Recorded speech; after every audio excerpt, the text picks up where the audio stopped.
Olá, que a paz do Senhor esteja com todos vocês hoje e sempre.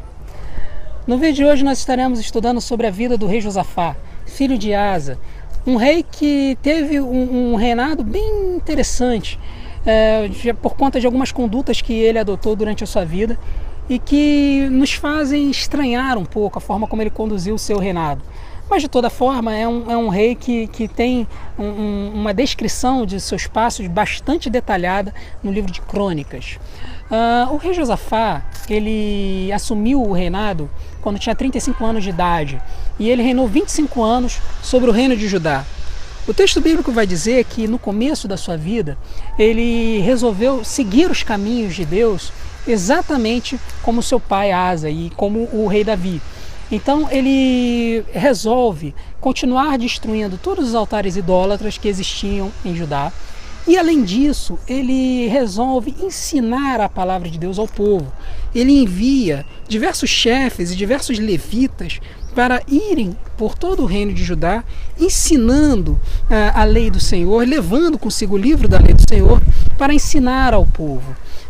Também o texto vai mostrar que Josafá ele vai enviar posteriormente juízes para governarem sobre o povo. Então foi um rei muito inteligente, ele sabia que ele não teria como julgar e coordenar todas as suas ações sobre o povo de Judá. Então ele escolheu pessoas, delegou funções para que essas pessoas pudessem julgar as causas do povo, deixando assim apenas as causas mais complexas para ele. Durante o seu reinado, o temor do Senhor cai sobre todo o povo, sobre todo o reino, e muitas pessoas resolvem voltar os seus caminhos para os caminhos do Senhor. O problema está no capítulo 18 de 2 Crônicas, que é algo que nos choca e que vai nos remeter ao vídeo em que a gente falou sobre a vida de Acabe. Lembra lá atrás que eu falei que Acabe teve uma luta, uma guerra que ele enfrentou, em que ele convocou o rei Josafá para lutar com ele? Pois é aquele Josafá que eu falei lá atrás é o mesmo Josafá que a gente está falando agora. Mas como é que pode um rei justo que vive com os caminhos retos, conforme a lei do Senhor, se deixar aliar com um rei que cultuava Baal?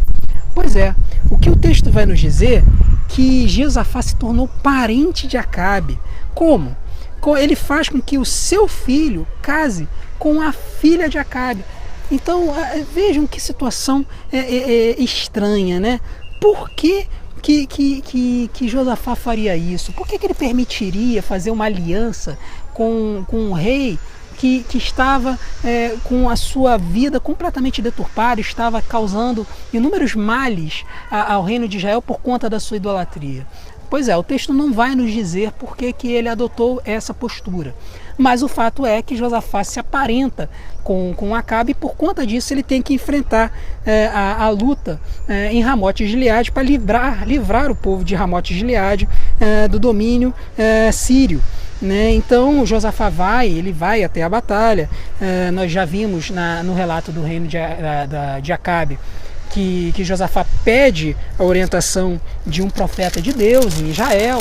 Esse profeta diz para eles não enfrentarem a luta, não enfrentarem a batalha, não subirem contra o povo sírio, para não atacarem a cidade de Ramote Gileade. Ainda assim, Acabe e Josafá resolvem atacar. Nesse ataque, nós temos aquela situação em que Josafá se veste com as vestes reais, ele é cercado por um exército inimigo, ele clama ao Senhor para que o livre, e o Senhor permite que ele não seja morto. Enquanto isso, Acabe, que estava disfarçado, ele recebe uma flechada a esmo de um soldado, acaba sendo ferido e acaba morrendo.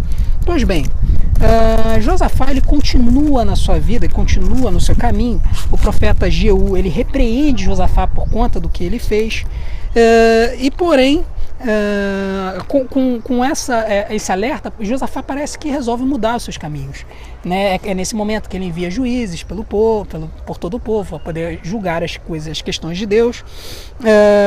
Durante um tempo depois, Josafá vai enfrentar uma luta contra os moabitas e os amonitas, onde Josafá clama ao Senhor por libertação e Deus dá uma vitória miraculosa e ele permanece nos caminhos do Senhor. O único detalhe que o texto vai dizer é que os altares das colinas não foram tirados e o povo ainda não tinha disposto o coração para o Deus de seus pais, né? Então Josafá ele tem um reinado bem interessante, porque ele adota umas posturas meio estranhas. Ele se aparenta com Acabe. Depois, quando tem o caso com Acasias, o texto bíblico vai dizer que ele se alia com Acasias, que também seguia os caminhos da casa de Acabe, para construir navios que fossem a Tarsis. E aí Eliezer profetiza contra Josafá, dizendo que o Senhor teria destruído e destruiria as obras dele, porque ele se aliou a Acasias, e aí os barcos são destruídos, né? E então, quer dizer, durante a vida de Josafá, nós temos alguns comportamentos estranhos.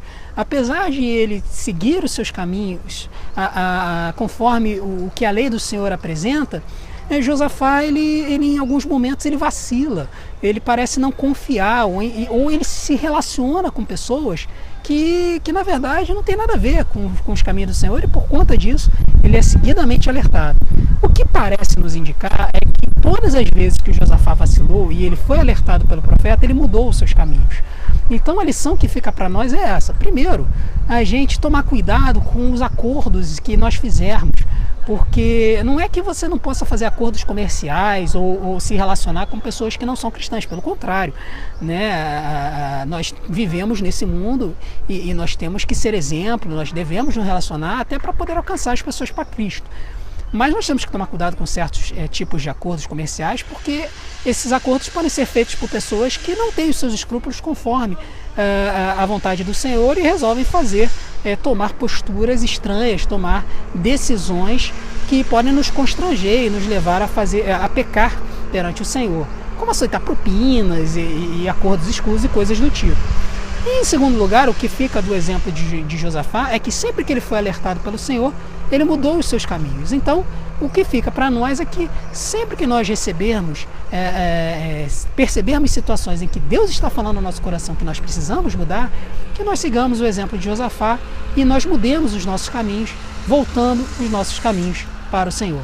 Ficam esses dois alertas e esses dois avisos para que nós possamos seguir a nossa vida tranquilos, firmes, nos caminhos e na vontade que o Senhor tem para nós.